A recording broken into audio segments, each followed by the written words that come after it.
Olá pessoal, nós vamos falar nessa aula sobre os 5 reinos biológicos, certo? A começar pelo Monera, pelo reino protista, reino fungi, o planta e o reino animalia. Por falar em reino Monera, será o nosso primeiro assunto, né? Bem, eu vou desenhar aqui para vocês uma bactéria e essa bactéria ela apresenta certas peculiaridades, certo? Depois a gente vê os formatos das bactérias, enfim. Eu vou começar a desenhar para vocês aqui essa bactéria. Ela possui essas estruturas que são chamadas de fímbrias, certo? São pequenos pelos, certo? Esses pelos têm finalidades, tá certo? A primeira finalidade é a adesão ao ambiente onde elas se nutrem, onde elas se reproduzem, enfim. Certo? Também existe uma função sexual, que posteriormente a gente fala.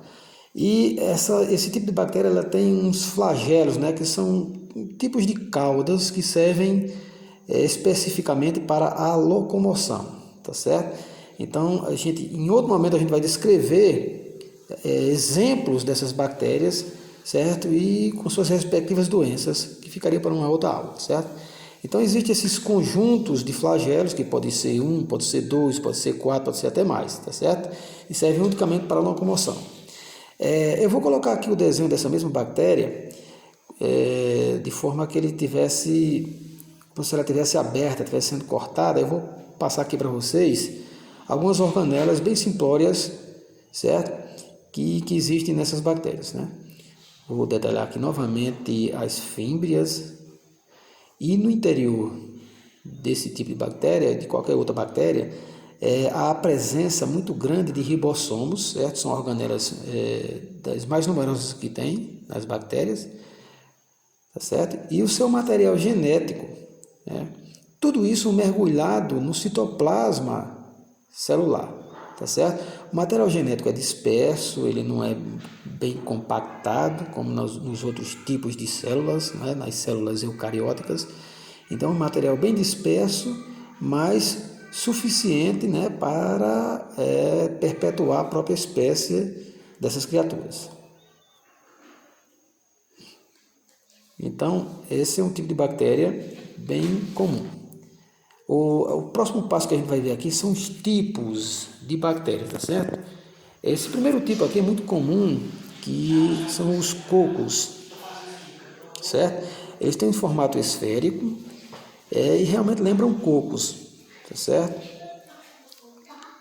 São bactérias muito comuns, certo? Basicamente são 4 tipos, né, de formatos de bactérias. Esses são os cocos, certo? E nós também temos esse outro formato que talvez seja o mais clássico de todos, que é o formato de bastão. Isso aqui são chamados bastonetes, tá certo? Eles são compridinhos, certo? E são bastante vistos, certo?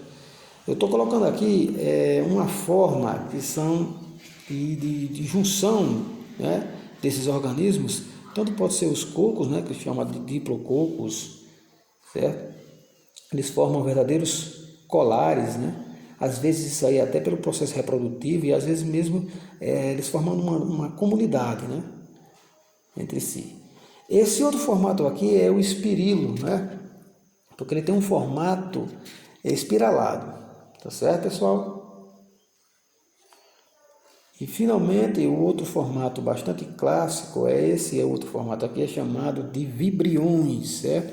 Lembra um pouco um gameta masculino.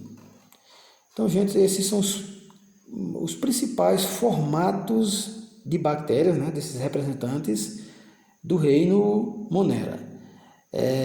E quanto à sua reprodução, eu vou passar aqui para vocês os formatos, os tipos de reprodução, pelo menos 2 bem clássicos, tá certo? Isso aqui é chamado de fissão binária. É quando uma bactéria ela se replica, tá certo? E ela duplica tudo que tem dentro do seu interior e ela forma uma outra bactéria, ou seja, um clone, certo? Já nessa outra situação aqui, 2 bactérias elas trocam um material genético. Vocês estão lembrados das fímbrias, né, que eu mostrei lá no primeiro desenho? Essas fímbrias têm essa função, né? Nesse caso aqui é chamado de pilissexual. Então ela tem a função de trocar o material genético de uma célula com outra, certo? Esse é outro tipo de reprodução bastante clássico nas bactérias. Então, após essa troca de material genético, né, a célula agora pode fazer novamente fissão binária, certo? E originar novas células com uma variabilidade genética mais diferenciada, certo? Pode formar uma variabilidade genética mais diferenciada, certo, pessoal? Então essa foi a nossa pequena aula. Até uma próxima.